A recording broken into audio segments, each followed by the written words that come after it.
लॅकवाल्या फिलिंगमधून आपल्याला शिफ्टिंग घ्यायचं आहे। ही लॅकवाली फिलिंग काय करत असते, लॅकवाल्याला जे व्हायब्रेशन असते तो हमेशा अपूर्ण महसूस करायला लावते। ती व्हायब्रेशन वाढूच देत नाही, कारण ती लॅकवाली फिलिंग असते।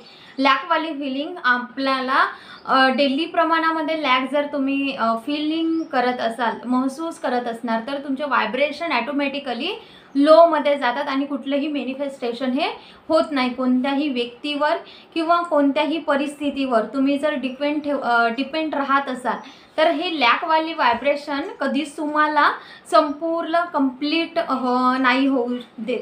आणि लॅकवाली फिलिंग, लॅकवाले व्हायब्रेशनच आपल्याला ठेवायचे नाही आहे, तर आपल्याला अबंडन्सवाले व्हायब्रेशन ठेवायचं आहे। आपल्याला अबंडन्सच्या व्हायब्रेशनमध्ये जायचं आहे, कारण ह्या लॅकवाल्या फिलिंगमधून आपल्याला शिफ्टिंग घेऊन अबंडन्सच्या व्हायब्रेशनमध्ये जायचं आहे, अलाइनमेंटमध्ये जायचं आहे, हॅपी राहायचं आहे, आपल्याला सक्सेसच्या मार्गावर जायचं आहे। त्यासाठी एक काम करायचं आहे, ते म्हणजे आपल्याला व्हायब्रेशनवर स्वतःच्या काम करायचं आहे। ते कसं करता येईल, तर व्हायब्रेशनवर काम करायचं म्हटलं तर काय करायचं, तर सर्वात इफेक्टिव्ह तरीका म्हणजे काय, तर तो म्हणजे सर्वप्रथम व्हायब्रेशन जे बनते की आपल्या कंपनीमुळे, आपल्या कुठल्या लोकांसोबत आपली कंपनी आहे, कुठल्या हे सोशल मीडिया जी आहे, त्या सोशल मीडिया आताच्या याच्यामध्ये बघायचं झालं तर आपल्या फ्रेंड सर्कलला सोडून सुद्धा, आपल्या फॅमिलीला सोडून सुद्धा आपण मोबाईलवर किंवा टी व्हीवर इतकं चिपकून राहतो की त्याची कंपनी आपल्यासोबत राहते आणि त्या टी व्ही मोबाईलवर जे काही स्क्रोल करतो तर ते कुठे ना कुठे जाऊन आपल्या माइंडमध्ये कन्झ्युम करत असते।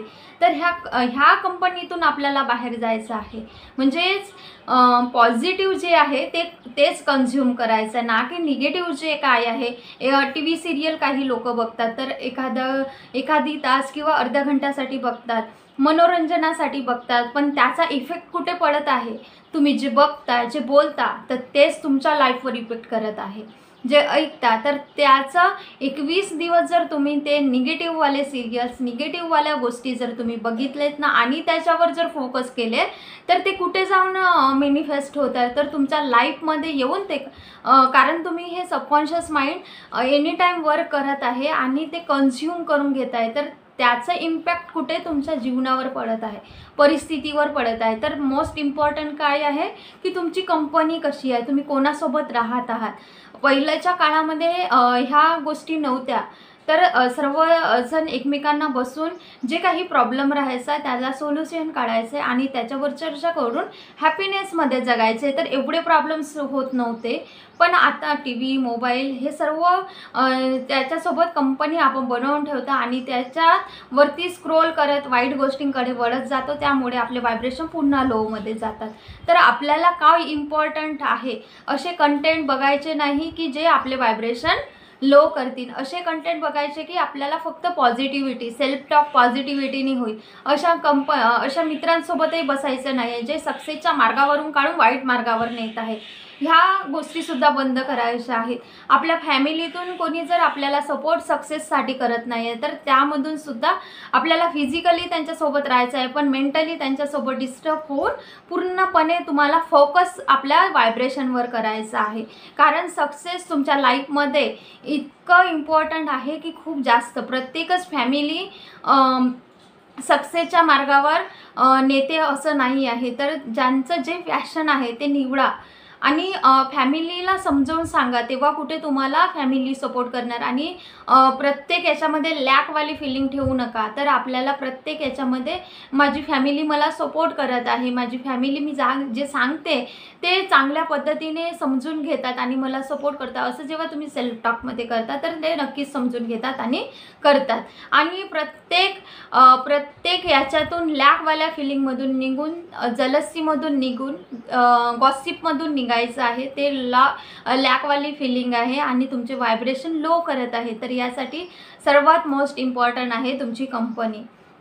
तुम्ही जे सिरियल फॉलो करत आहात तर तुम्ही त्या कंपनीमध्ये आहात, तुम्ही नकळत तुमच्या सबकॉन्शियस माइंडला तुम्हाला माहिती नाही आहे की टी व्ही मोबाईलमध्ये जे काही बघत आहात, टी व्ही सिरियलमध्ये जे काही बघत आहात, तर ते पूर्णपणे तुमच्या माइंडमध्ये कन्झ्युम करत आहे, तो कंटेंट जो बघत आहात कंटेंट निगेटिव्ह आहे आणि निगेटिव्ह म्हणजे तुमच्या व्हायब्रेशनला लो करत आहे. ओके, तर असं हे कसं माहीत पडणार की तुम्हाला व्हायब्रेशन लोमध्ये जात आहे की हायमध्ये जात आहे? जेव्हा तुम्हाला कळेल की कुठलीही गोष्ट बघून तुमचं निगेटिव्ह इमोशन जेव्हा बाहेर येतं तेव्हा तुम्ही लोमध्ये जातात, आणि जेव्हा तुमचं पॉझिटिव्हिटी पूर्ण माइंडसेट चेंज होतं तेव्हा तुमचे व्हायब्रेशन हे हाय जात आहे असं समजायचं आहे. तर आपल्याला हे निगेटिव्ह इमोशन म्हणजे काय, तर हे लेझीनेस, लॅक ऑफ फिलिंग, जलसी, गुस्सा वाढत असेल तर तुमचे व्हायब्रेशन हे लो झाले आहे म्हणून समजा. जर तुम्ही कंटेंट बघत आहात आणि व्हायब्रेशन पूर्णपणे हाय झाले आहेत तेव्हा तुम्हाला असं वाटत आहे की पीस मिळत आहे, तुम्ही शांतपणे रिलॅक्सिंग मोडमध्ये आहात, स्टेबल झाले आहात, वर्तमान काळाचा पूर्ण आनंद घेत आहात, हॅपीनेसमध्ये आहात, तेव्हा तुमचे व्हायब्रेशन हे हाय झालेले असतात. आणि हे ह्या पद्धतीने तुम्हाला समजायला होतं. आणि कोणत्याही गोष्टीमधून निगेटिव्ह किंवा पॉझिटिव्ह मिळत आहे का हे आपण बघायचं आहे. आपल्याला तितकं तर कळतेच की कुठली गोष्ट निगेटिव्ह आहे आणि कुठली गोष्ट पॉझिटिव्ह आहे. तर निगेटिव्ह जर असणार तर त्या कंपनीबरोबर राहायचं नाही, निगेटिव्ह कंटेंट बरोबर आपल्याला राहायचं नाही, सोशल मीडियापासून आपल्याला दूर जायचं आहे, त्या गोष्टींवर फोकस करणे सोडायचं आहे. मेंटल ह्यामुळे काय होत असते की तुमच्या कुठे ना कुठे मेंटल हेल्थवर परिणाम होत असते आणि त्या स्टोअर झाल्यामुळे तुम्हाला कुठल्या ना कुठल्या डिसीजच्या रूपामध्ये तुमच्या समोर येऊन उभं राहते. तर त्यामुळे ह्या सोशल मीडियापासून जे काही वाईट गोष्टी आहेत त्यापासून दूर राहायचं आहे. असे आपण पुन्हा तुमचं माइंडसेट क्रिएट करत असते की तुम्ही जे बघता, जे बोलता, जे ऐकता ते तुमचं माइंडसेट क्रिएट करते आणि तेच तुमच्या लाईफमध्ये येत असते. तर त्यामुळे सुद्धा ही गोष्ट सोशल मीडियापासून दूर राहायचं आहे. दूर राहायचं आहे म्हणजे एकदमच नाही, पण त्याचं कमी प्रमाणात ठेवायचं आहे की क्वांटिटीमध्ये राहायला पाहिजे, क्वांटिटीमध्ये ठेवायचं आहे आणि त्याचा असर तुमच्या लाईफमध्ये पडणार नाही याची काळजी तुम्हाला घ्यायचं आहे. सर्वात इम्पॉर्टंट म्हणजे झोपण्या अगोदर सबकॉन्शियस माइंड खूप ॲक्टिव्ह असते, तर अशा वेळेस सोशल मीडियापासून दूर राहायचं आहे, सेल्फ टॉक करायचं आहे, ग्रॅटिट्यूड वॉक करायचा आहे, स्वतःशी बोलायचं आहे आणि कंटेंट कोणतं कन्झ्युम करत आहात हे बघायचं आहे. आणि निगेटिव्ह कंटेंट असणार तर झोपण्या अगोदर बघायचं नाही आहे किंवा निगेटिव्ह गोष्टीसुद्धा आपण ऐकायच्या सुद्धा नाही आहेत, कारण तुम्ही जे ऐकता ते रात्रभर त्या गोष्टीवर काम करत असते. हे तुमचं सबकॉन्शियस माइंड, एवढ्या पॉवरफुल अनंत शक्ती आहेत ह्या सबकॉन्शियस माइंडमध्ये. तुम्ही जेव्हा सबकॉन्शियस माइंडची रिप्रोग्रामिंग करता पॉझिटिव्ह बोलून तर ते तुमच्या लाईफमध्ये सरळ येऊन उभं राहते आणि तुमचं मॅनिफेस्टेशन हे पूर्ण होत असते. तर तुम्हाला जे काही पॉझिटिव्ह आहे